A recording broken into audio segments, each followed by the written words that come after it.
Welcome to Passing Conversations. My name is Tracy Lee and my guest today is Mo White. And Mo is a very dear friend of mine, and she's also the mayor of a city nearby, and it's called Domino, Texas. So she's a very important woman.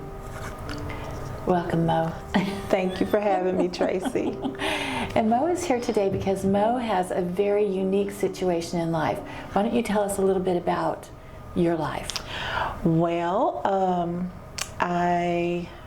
back in 2019, my husband went to work any normal day, and in the middle of the night, I got a knock on the door that he had been involved in a severe trucking accident that ultimately left him confined to a wheelchair.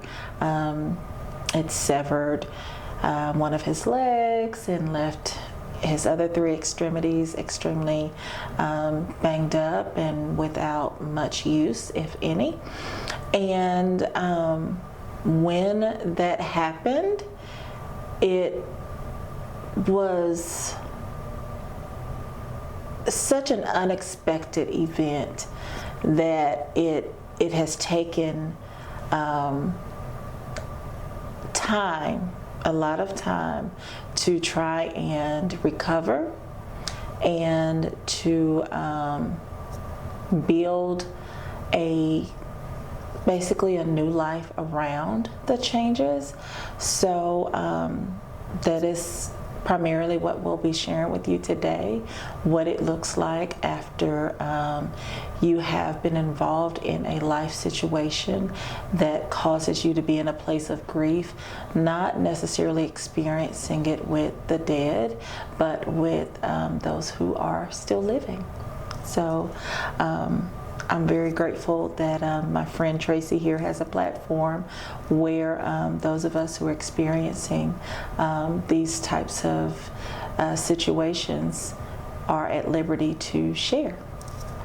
Well, as you know, I'm a certified grief counselor, but my focus really is on people suffering loss with a deceased human being, not necessarily one suffering loss with a living being. Absolutely. And so this is a whole different side of grief that really is specialized and needs attention. So, and you know, I can't think of anyone who could be better at handling this situation than you. Your husband is so fortunate, and I know that you love him dearly. But when you got your call, and he was in the hospital. Wasn't he in the hospital over in Dallas? Oklahoma, actually. Oklahoma? Yeah. Even farther? Yes. Oh my goodness. In the dead of winter. Oh my word. We live in East Texas, right at the very border of Texas and Arkansas. So that is quite a distance. Yes. So did you have to travel there? We did. There was, again, we were 2 days into the new year. And so there was snow and ice in Oklahoma, which, if you know that region of the world, they're known for having extremely inclement weather. Brutal weather. Yeah, for sure. And so we were advised to maybe stay here and not travel in that weather. But anyone who knows me knows that that was not an option. No. And so his brother, his mom, my sister and brother-in-law, we all, in the middle of the night, we loaded up and we traveled to Oklahoma, where it's a small rural town in Oklahoma where they were able to assess his injuries. He did have to have a surgery while there to repair his liver because it too was severed in the accident, and so they were able to get him stable enough to go further into Oklahoma City, where we were there. He had well over 27 procedures, and they were every other day. And we were there a total of about 4 months in the hospital in Oklahoma City. Oh my word. I thought you were in Dallas. I had no idea. We did later transition to Dallas once they were able to get the amputation stable, and where they didn't have to operate quite as often. Again, that recovery was roughly 4 months. Wow.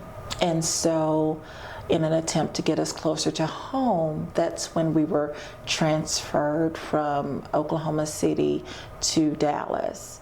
And so when we made it to Dallas, he was in what they call an LTAC facility, long-term acute care facility. And we were there for about 3 months, and then they transferred him to the rehabilitation center, which was literally just across the street. And we were there for another 3 to 4 months. Wow, so you're like a year. Yeah, so we were there just over 11 months. So this was like an 11 and a half month recovery. So during this time, were you receiving any like psychological counseling, or was he receiving anything? No. In Oklahoma, the time we spent in Oklahoma was primarily to just keep him alive. Yeah. So there was a lot of time he spent intubated. As I stated, he was constantly in and out of anesthesia. And his body would respond in different ways. He coded several times, and fortunately we had some extremely amazing nurses and physicians who worked really, really diligently to keep him on this side of the world, of the earth. So now, was your sister there with you during this? So the only one that was there with me consistently was his mom.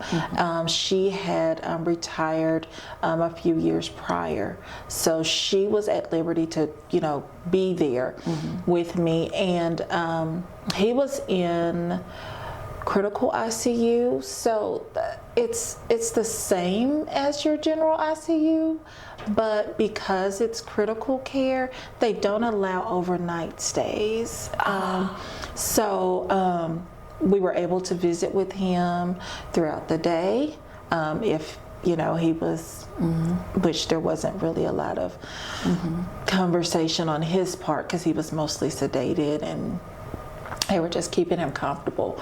But I was able to sit with him throughout the day, and his mom spent a lot of time in the waiting area, and if I needed, relief, she would come and she would sit with him as well. But in the evenings, we would retire to a hotel. So in the evenings, you and his mother were together. Yes. But during the day, you were separated because only one could be in the room with him. Correct. So at night you could try to support each other and talk about what had happened and try to build some kind of plan. Yes. A lot of sleepless nights. I bet.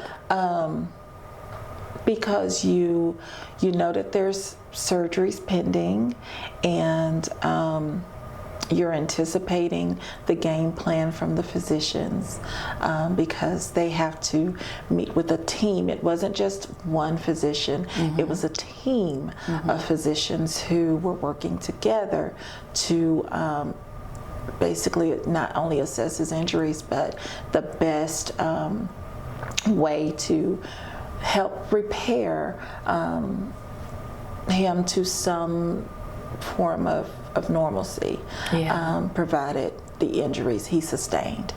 So in the evenings, again, it was extremely difficult leaving the hospital, because now you're having to trust strangers, people that you don't know, and hope that they have his best care. Or that they care. Or that they care, yeah. You know, it's not just a job to them. Exactly, and that they understand that he does have a support system and that he has people who love them. So it was important to me to establish that very early on. Anyone who knows me knows how important my faith is to me. But God was so good in this moment because he allowed me to work in a facility where I was very well versed in all of the verbiage that went along with his injuries. Oh, that's right. So I could communicate with the nurses and the physicians, and they knew, oh, this girl knows a little something. I don't know how much she knows, but she knows enough to know that, okay, this is what's going on. And I think once that was established, they were very forthcoming with sharing with me what their plans were, and they were very vital in making sure that I was involved, and so I was very appreciative. That's wonderful. Just to give a little background, the way that I met Mo was my mother was elderly and going through medical things, and you worked at the doctor's office where I would take her, and you cared so much. You just had that, you know, that loving spirit, and we knew that taking her there, that she would be taken care of, because we knew that you were there to make sure she was taken care of. My children love you too. I mean, it's just, I love your girls. you know, you have just been a part of us since the day we met you because of your caring spirit and your faith. You know, you have that lovely spirit where you reach out and just care for people. So that was an advantage for you. Absolutely, it was. That's great. Was, yes. Wow. Okay. So now he's getting his surgeries. He's getting more stable. Yes. So he, in the beginning, it was kind of touch and go. There would be some progression, and then there would be some, you know, digress. And so after about the 2-month mark, I remember so vividly there was a time where he was having these procedures so closely together that they were still trying to figure out his anesthesia, and so they didn't want to bring him out of the anesthesia and take the intubation tubing out, when they would just be going right back into it. And so he lost his short-term memory. So I had a dry erase board where we would learn to do our ABCs again and our numbers. And I had one of those little clocks like you get at the kiddie store, and you know, teaching him his time over again. And you know, I would ask him often, who's the president, and you know, who's, you know, our state representatives, you know, things that I knew that we often spoke of that I wanted him to try to regain. So after we're going through this process, I remember he's intubated, and the doctors are talking with me, and they're saying, you know, we're going to have to go right back in the morning. He's cognitive, very aware. Are we going to wake him up? Or take the intubation out, or do you think he would be okay with us leaving it in? So I go in, and I'm dreading, because I'm thinking about myself, and I couldn't imagine being aware of my surroundings and not being able to speak, or having all of that apparatus on, you know. And so I have this conversation with him, and I give him the dry erase marker, and I hold the board up to him, and he writes, "Let's do it." And I snapped a picture of it, you know, and I still have it. But that showed me how resilient and strong of an individual he truly, truly is. And he wasn't just fighting for himself. He was fighting for me, and he was fighting for his family, you know. And so that was a a beautiful thing to see. You know, that's what you classify as a bittersweet moment. Yeah, you know? I guess so. Yeah, Absolutely. yeah. So, wow. Okay, I'm just going to take a moment sure. to make sure this is recording because I don't see a red dot on this. Oh, there it is. Okay, yes, it's working. I'll just get that out. Okay. All right. Okay, so. All right, so now he is cognizant of what's going on. Yes. He knows. Yes. Is he aware Well, of the? He's not. He's aware that he's in the hospital, that things are not good. Right. But he doesn't have a full concept yet of the condition he's in. And has he has had his amputation at that point? Oh yeah. Well, he was amputated at the site of the accident. Oh my God. And so they received him amputated. So they're at this point trying to keep, this leg has been exposed to all of the elements. Again, it's the dead of winter, there's debris, there's all kinds of things that this limb or lack thereof has been exposed to. And so when that happened, was he aware that his leg had been? No. So at this point, is he aware that he has lost a limb? No. He did not become aware until closer to the 4-month mark, because again, he was in and out so much. Right. He knew that things were tough. He had some things going on with his lungs, and there was just a lot of things in between. So when he became aware of the amputation, was he still intubated, or was he? He was not intubated. So yes, he could express himself. He could express himself. Yes, and I think the way I remember explaining it to him was prior to us transitioning from the medical center in Oklahoma to Dallas, is that, okay, honey, your body is different, and we're going to get you somewhere where we can help you get your mobility back. And telling him that he no longer had a left leg was probably one of the hardest things I've ever had to do, because it's one of those things where there's no pretty way to say it, you know. There's no sugarcoating that. No.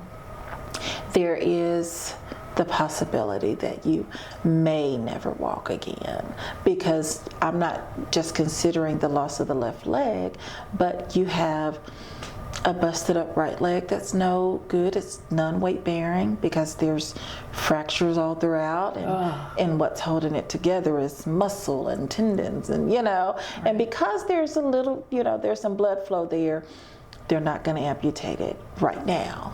So you still have those things in the back of your mind, so you're trying to deliver it as well as you can. And so his response to my sharing that with him is, God kept me alive.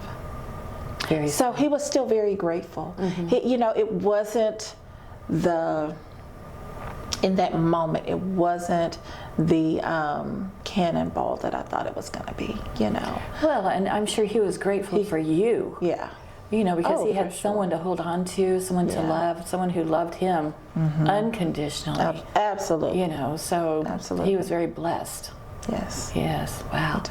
Okay, so now at that point, he nor you were receiving any grief counseling or anything like that? No, there really wasn't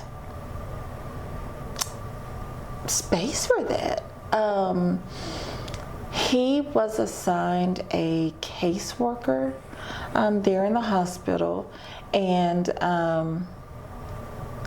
if you know anything about caseworkers, their loads are so tremendous that they don't really have adequate time to assess the emotional state or mental state of all of their patients. So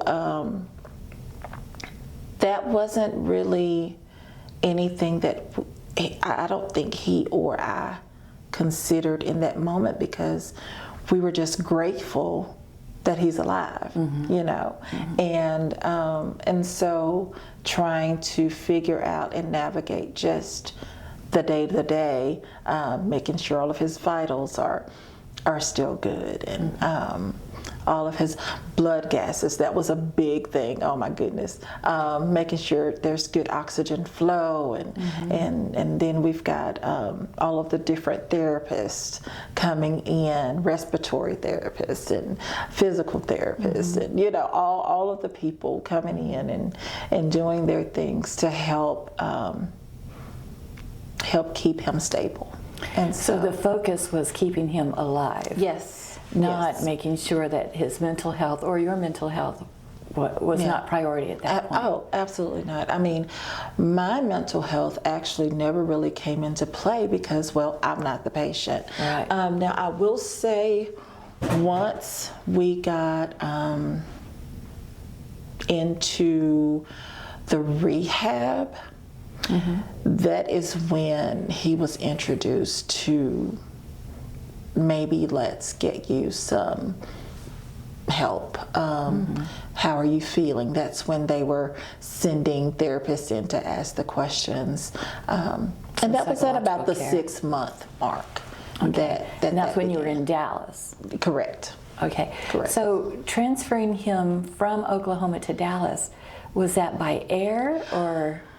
It was by ambulance, and it was brutal for him. Brutal. Oh. My husband is 6'2", well over 350 pounds. He's a big guy, and I don't know if you know much about the little gurneys that they have. Yes, I do.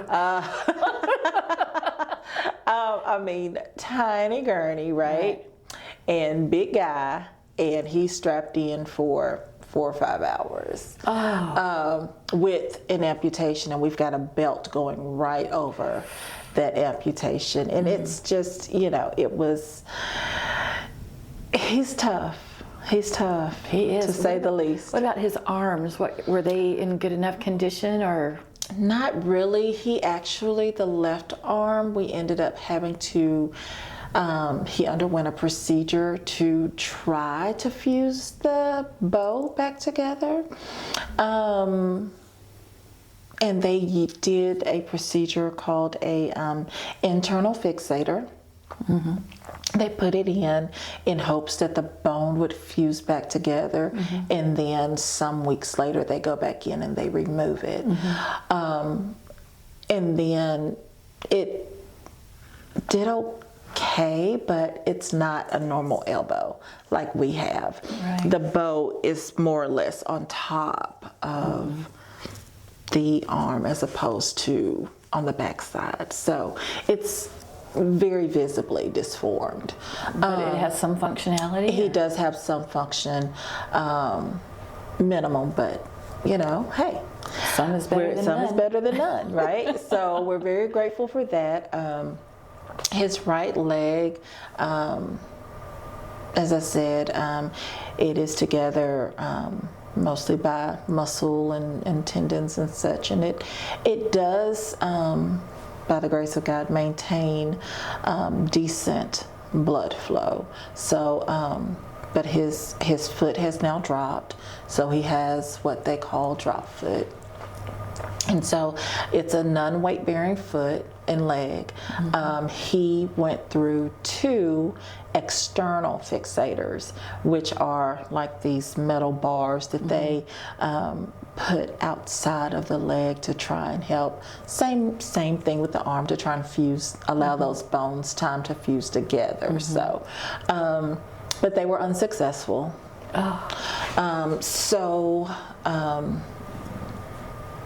That's kind of where it left us. But I will say, when he made it over to rehab, his therapists were amazing. the first time they got him up, mind you, he's on his back for, at this point, 6 months, 7 months. 2 therapists came in and they set him up on the side of the bed. I've never seen my husband cry. Oh. He cried from just the sheer pain. Oh. But I'm going to tell you, they got him up and they got him in a chair. It wasn't a motorized chair at the time. It was a, they called it a Hoyer, maybe? I can't remember the proper name. But anyway, it's a specialized chair. They get him in it. They wheel him over to the gym. Mm-hmm. And it wasn't so much they were hurting him. They were encouraging him, mm-hmm. and reminding him that even though you're in this condition, mm-hmm. there are still things you can do, and I'm going to show you how to do it. Great. And I mean, it took maybe a month, and he was, I want to get up in my chair and go to the gym. He was like wanting to go himself to the gym, and he was doing, you know, all of the upper body exercises that mm-hmm. he felt like he could do, and, you know, just therapists that he had met, just conversing. And so that was a really, really good experience. Mm-hmm. For both him and me, mm-hmm. because now this is kind of familiar. Mm-hmm. You know, this is feeling more normal than what we've had in a long time now. Mm-hmm. So that was really, really good experience. So that's kind of like his reintroduction to life. Yeah, absolutely. Know, where he can be an independent person, mm-hmm. and, you know, take care of himself somewhat, absolutely. And participate in life mm-hmm. with you. Absolutely. And you guys, weren't you like newlyweds when this happened? Yeah, so we were married in 15. This happened in 19. And so, yeah, you know. Oh, wow. And again, my husband drove trucks. Yeah. So he was home primarily, gone all week, mm-hmm. and home, you know, the weekend. So that may be 24 hours and maybe 48, you know, right. just depending. Mm-hmm. And so, to have that, and you're young and you're building and you're growing, and then there is just this massive, totally unexpected, yes, and you're having to recover quickly. Mm-hmm. You know, there's no time to recover. Mm-hmm. You have to, now you're going to show us what you're made of. So during all of this, did you like have pep talks with yourself to? Oh yeah, all the time, girl. Yes, all the time. My pep talks were usually, "You got this. You can do this." Now in Oklahoma, it took all I had not to become a basket case, because I would literally like have to leave the room, bawl, get myself together, mm-hmm. go back in, all smiles, yeah. right? When we made it to Dallas, you know, I'm now kind of feeling myself out. I'm like, okay, life is going to be different now when we go home. So what do I need to do? But at least now you know you're going to be going home. Yeah. Oh, you know, yeah. It's not like that hit and miss every day. And they basically were kind of saying that he would have to go to like a long-term acute care facility. Mm-hmm. But I wasn't having it. No, he's going to go home and he's going to be fine. And every time a physician or a wound care specialist or whoever came in, I was watching them like a hawk. Mm-hmm. I learned everything I needed to know mm-hmm. to keep him well. And my conversation with one of his physicians was, hey, if your goal is to send him to a nursing home, discharge us today. Wow. Because he's not going.